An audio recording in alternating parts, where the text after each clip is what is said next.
Alright, so in this video we're going to walk through why I will likely never pay off my mortgage. I will likely continue to do something like cash out refis over time, and it sort of centers around a couple of things. One of which is based around this rule of 72, and the other is the fact that I can get better returns than I will have by paying off my mortgage, and that's almost guaranteed.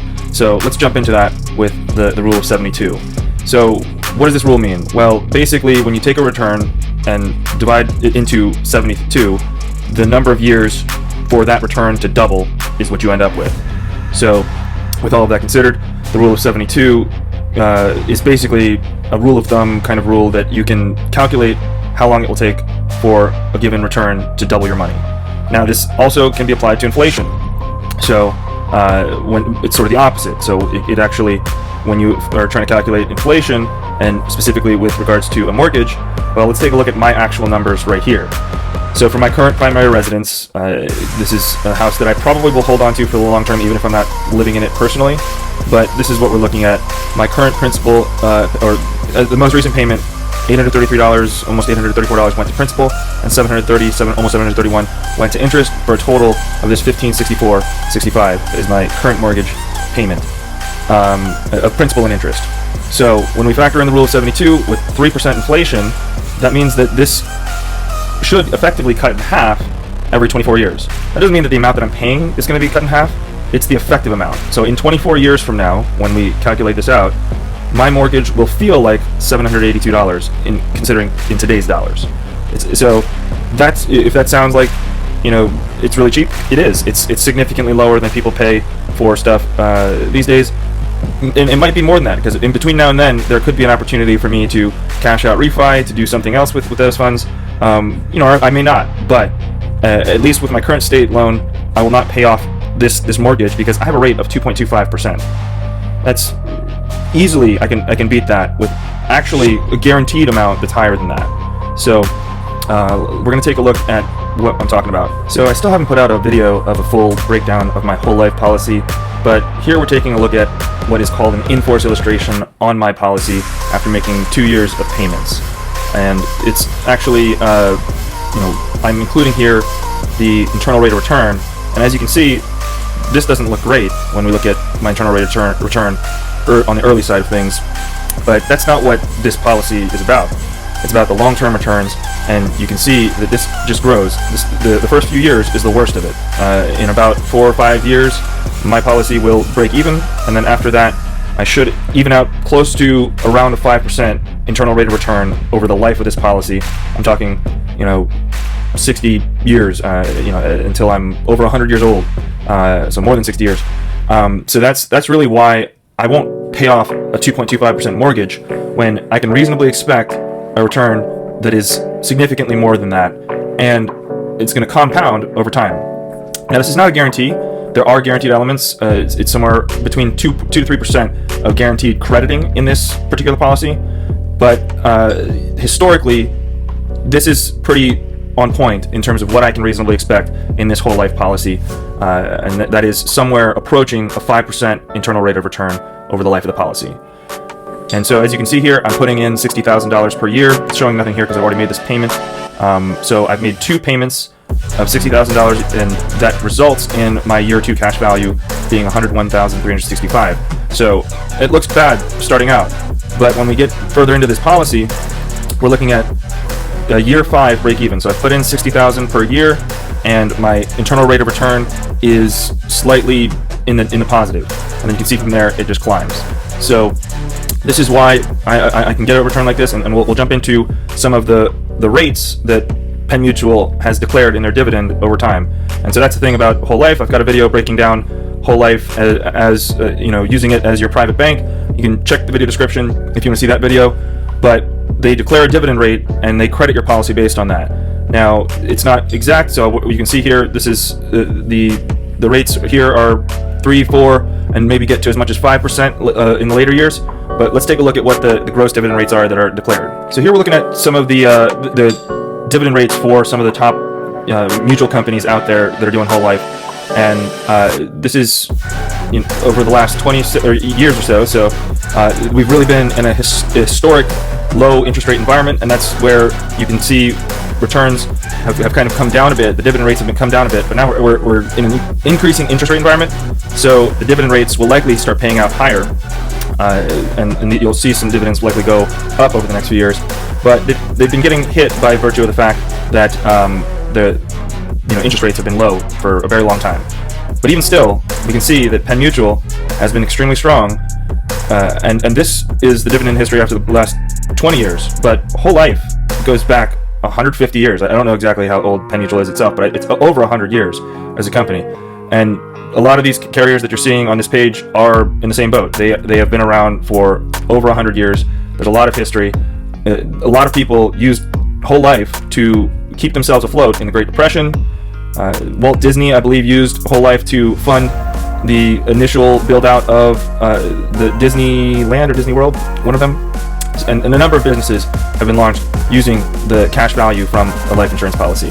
So this is a reliable return that you can have, and that's why when you use something like a line of credit with your insurance, it's a pretty secure way to have a line of credit. We took a look at my policy and the internal rate of return calculations, but one thing it wasn't actually factoring in is my actual net cash surrender value. So I actually have a little bit more cash value in this policy than was showing on the in-force illustration. So here's my cash value on my in-force illustration in year 2, age 37, which I'm not quite 37 yet, but this is my cash value showing here in the illustration.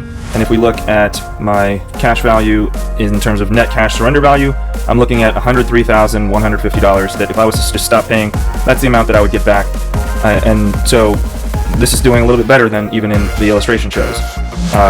So I put in, again, $120,000. That's still not great in the early years, but when we compare this to something else, so if I'm using this to build my real estate portfolio as a line of credit, then that's really where the power lies. And yes, over time, I will get about a 5% return in this policy, but I'm also using this elsewhere to build wealth. And here we're taking a look at the available amount to use as a loan or a line of credit.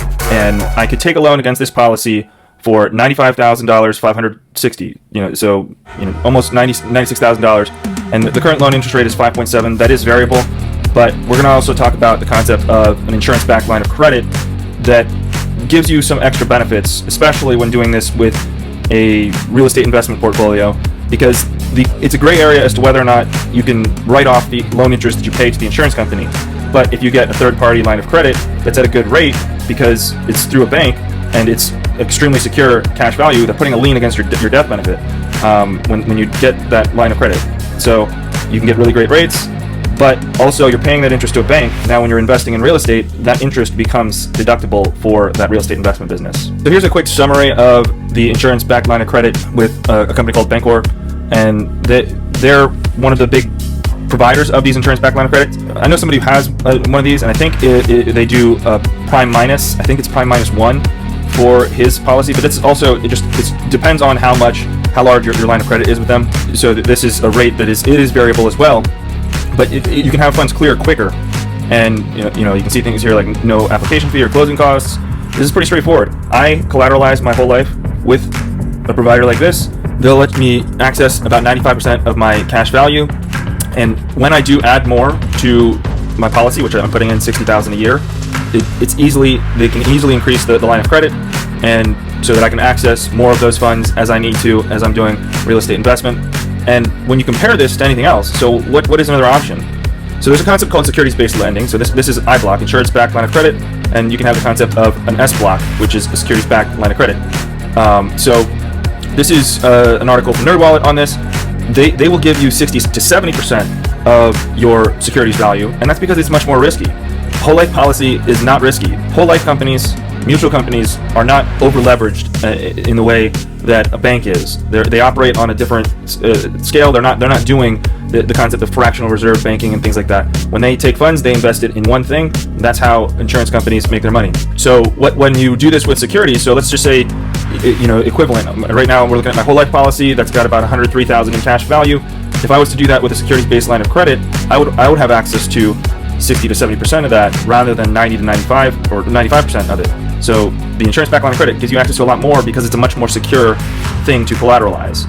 It can't lose money. It's contractually obligated to credit me with 2 to 3%. And over the history of the company, they've been, the past 30 years, they've been declaring dividend rates in excess of 5 or 6%. So that's why it's extremely secure as a form of collateral for a line of credit.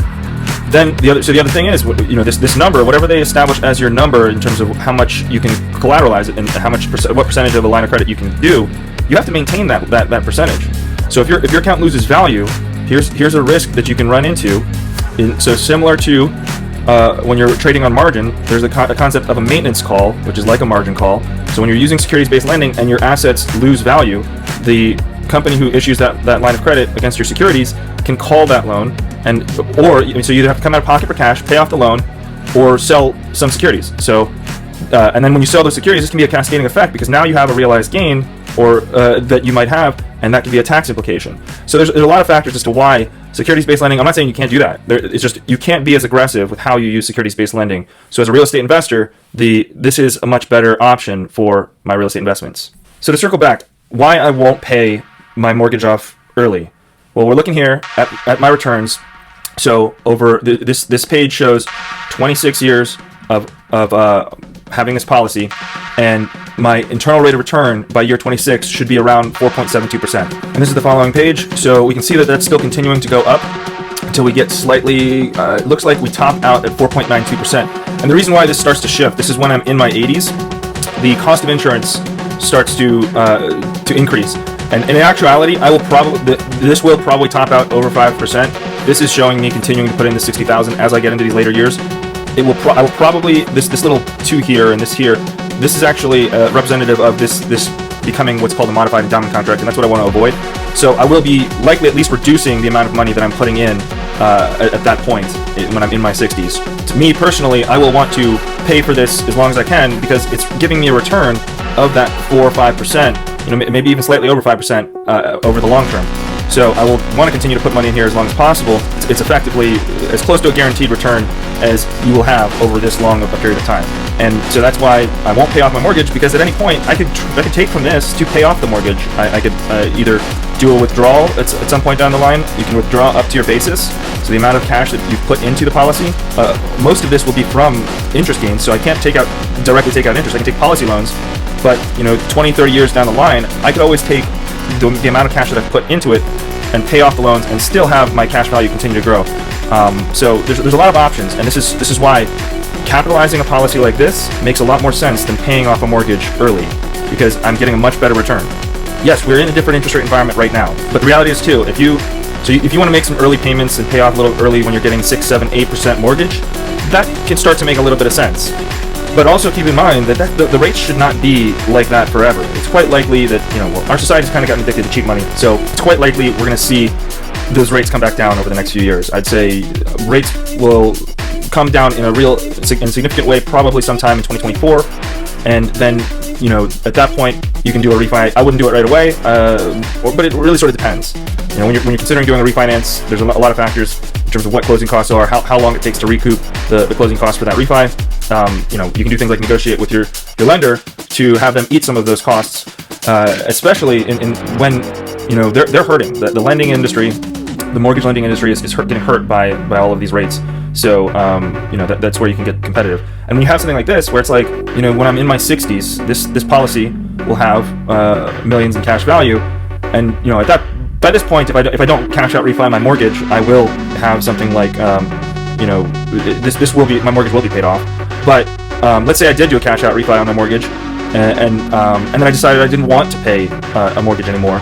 I can draw from the cash value in this. I can draw from this and pay off the mortgage. Then I don't have a mortgage anymore, but I still have allowed for 30 years of compounding interest in this policy before I chose to do that. So this is why you should look to get a policy like this in force on yourself, assuming you have a decent health rating. A whole life policy is a good option. Index or universal life is also a good option. I have both of these things. So in total right now I'm putting in $130,000 a year between my policies. So if you're interested in getting started with this, check the description below. We can help you out in getting started with this. You don't want to go to just any insurance agent, insurance business, because most of them are designing these high commission designs that will cost you a ton. My policy as designed breaks even in about 5 years. That should be your target in this hopefully you can get a 5-year break even. Again, depends on your age and health rating. In whole life, 5-year break even is pretty good. If you're young, maybe 4 years, even less with not index universal life policy. So getting this started as early as possible and when you're still healthy is to your benefit. So check the video description if you want to work with us.